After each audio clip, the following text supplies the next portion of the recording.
যায়িকাতুল মাউত।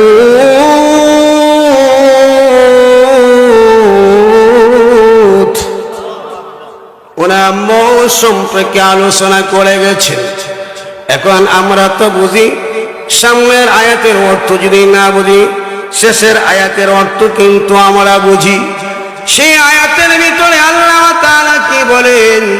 আল্লাহ তাআলা বলেন, আরে পৃথিবীর মানুষ, তোমাদের যাদের প্রাণ আছে, শুধু মানুষের মৃত্যু নয়, যাদের প্রাণ আছে তাদেরও মৃত্যু আছে, যাদের ভিতরে প্রাণ আছে তাদের মৃত্যু আছে। তাহলে আমাদের মৃত্যু এবং জীবন কে দিয়েছেন? মৃত্যু কে দিয়েছেন? আমাদের জীবন কে দিয়েছেন? আল্লাহ তাআলা বলেন,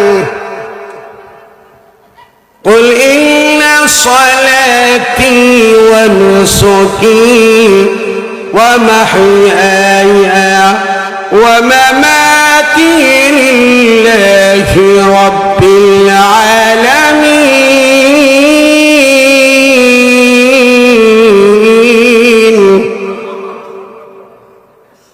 এই আয়াতের ভিতরে আল্লাহ তাআলা বলেন, হে পৃথিবীর মানুষ, আমি আল্লাহ তোমাদেরকে একটা জীবন দিলাম, আমি আল্লাহ মৃত্যু নিলাম।